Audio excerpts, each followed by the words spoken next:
Bonjour à tous, j'espère que vous allez très bien. Aujourd'hui, c'est le dernier jour de la semaine, le dernier jour de travail, le dernier jour d'école. Je vous laisse me montrer sur le calendrier la case qui correspond à aujourd'hui.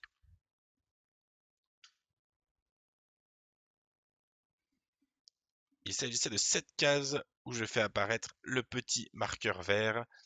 Alors, est-ce que tu peux me montrer le jour de la semaine et me dire comment il s'appelle?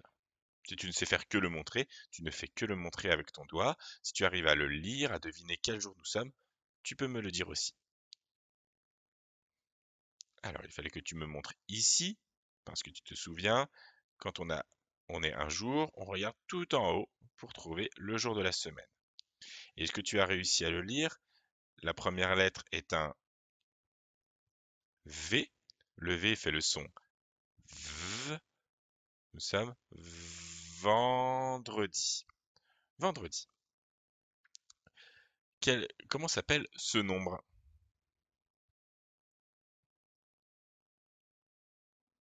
On voit qu'à la fin de ce nombre, il y a un 7 avec un 2 devant qui se lit 20 quand il est devant un autre chiffre. Donc c'est le 27. 27. Est-ce que tu peux me montrer le mois? Où est marqué le mois sur le calendrier? Et me le lire si tu y arrives. Nous sommes au mois de mars. Il fallait me montrer ici. C'est mars qui est écrit en gros en haut. Et voilà. Et excuse-moi, et tu l'as lu. Mars. Mars. Ok. Très bien. Alors si on regarde le calendrier, on voit que le mois est bientôt terminé. Il va rester 2 jours où il n'y aura pas école, donc où je ne vais pas t'envoyer de vidéo. Et puis je recommencerai le lundi pour 2 jours au mois de mars. C'est-à-dire que ce jour-là, il n'appartient pas au mois de mars, ce sera un jour du mois prochain, le mois d'avril. Mais on verra ça à ce moment-là. Écrivons donc la date. Je te rappelle que nous avons dit que nous étions vendredi 27 mars. Est-ce que tu peux me montrer l'étiquette du vendredi?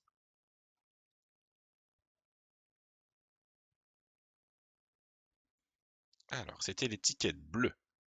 L'étiquette bleue qui est ici, le vendredi, commence par un V. C'est bien cette étiquette-là. 27. Comment on va écrire 27?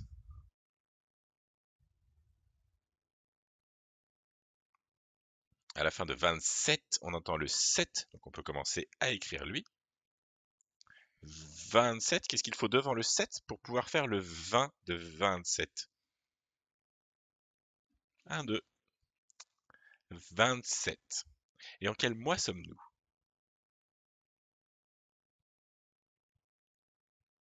Au mois de mars. Et je suppose que tu m'as montré l'étiquette, je te laisse encore un peu de temps. Mars. C'est cette étiquette-là. Je vais te relire la date, et après, c'est à toi de la lire. Aujourd'hui, nous sommes vendredi 27 mars. À toi.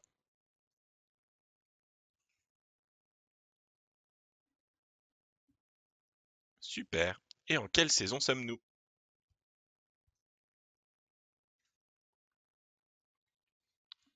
Au printemps. Nous sommes au printemps. Super.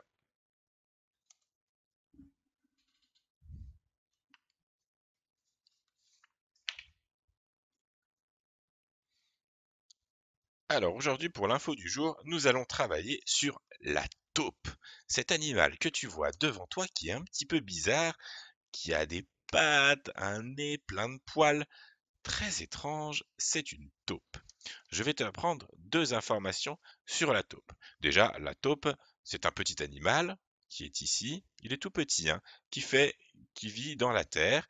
Et des fois, dans les jardins, quand tu vois des petits monticules de terre, des petits tas de terre, c'est les taupes qui ont fait ça parce qu'elles vivent sous terre, elles creusent des galeries. Et pour ressortir, comme on voit cette taupe, enfin les deux taupes d'ailleurs, sont dans des trous.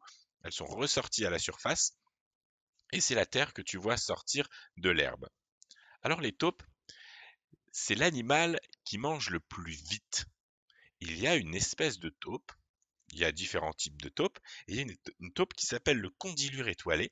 c'est une sorte de taupe, c'est elle qui détient le record de manger le plus rapidement. C'est comme ça. Alors, n'essaye pas de faire la même chose chez toi, hein, d'être le plus rapide à manger, ça ne sert à rien. Ton estomac a besoin de temps. Au contraire, si tu veux toi bien manger, il faut prendre le temps de mâcher les aliments pour pouvoir bien les digérer. Mais il se trouve que la taupe est un des animaux qui mange le plus vite.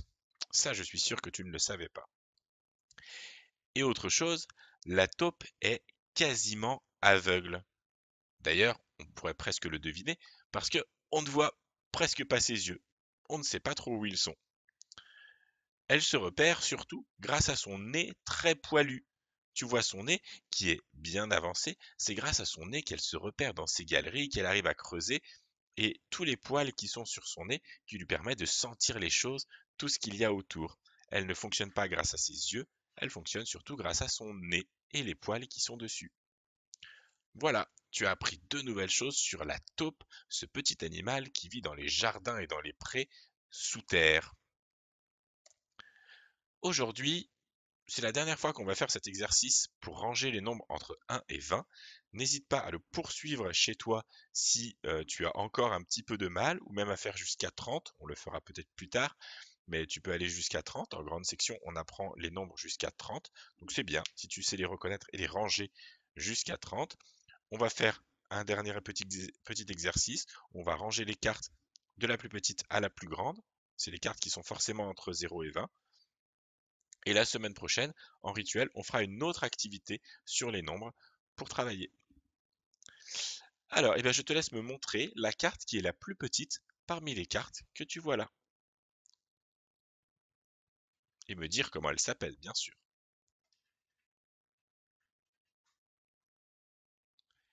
C'est le 10. Ensuite,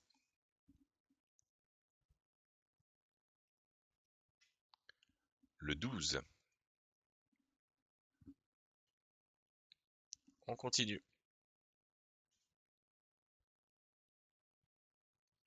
Le 15. Après, je mets quelle carte? Le 16. Et enfin, le 18. Voilà, on a rangé les cartes de la plus petite jusqu'à la plus grande, le 10, le 12, le 15, le 16 et le 18. Alors regarde bien, j'ai fait exprès de choisir que des nombres plus grands que 10. Parce que les nombres plus grands que 10 ont tous deux chiffres. Et là, ils sont compris entre 10 et 19. Si tu regardes bien, essaye de cacher le premier chiffre de chaque nombre. Si on enlève le 1, on enlève tous les 1. Eh bien, tu retrouves les chiffres dans l'ordre du plus petit au plus grand. Le 0 est plus petit que le 2 est plus petit que le 5 est plus petit que le 6, et le 6 est plus petit que le 8. Parce que c'est comme ça qu'on les range. Du 0 jusqu'à 9, tu sais les ranger, et après, on rajoute un 1 devant, et on refait tous les chiffres de 0 jusqu'à 9, et ils ont des noms. Ils s'appellent le 10, le 12, le 15, le 16, le 18 par exemple. Allez, nouvel exercice, je te laisse me montrer la carte qui est la plus petite parmi ces 5-là.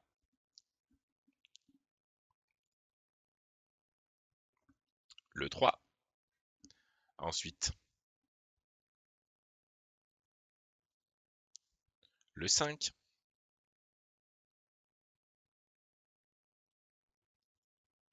Le 10. On continue.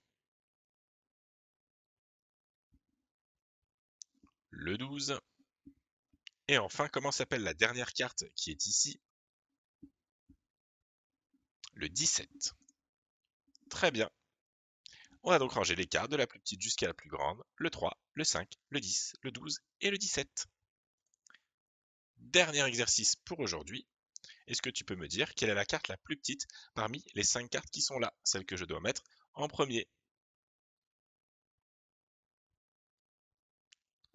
Le 2. Ensuite,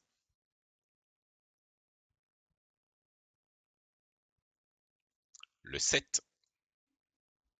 On continue. le 11,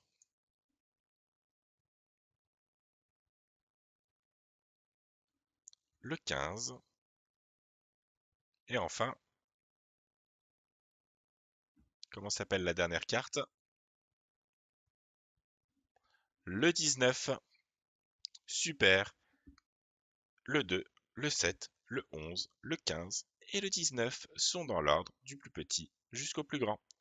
J'espère que tu as bien réussi tous ces exercices. N'hésite pas à les refaire, soit en revoyant les vidéos et en essayant de refaire les exercices que je propose, soit tu peux, sur des papiers, écrire les nombres de 0 jusqu'à 20, en choisir 5 au hasard et les mettre dans l'ordre. Tu peux utiliser la bande des nombres que je t'ai donnée. Voilà. Eh bien, ce sera tout pour le moment. Je te laisse passer aux exercices suivants.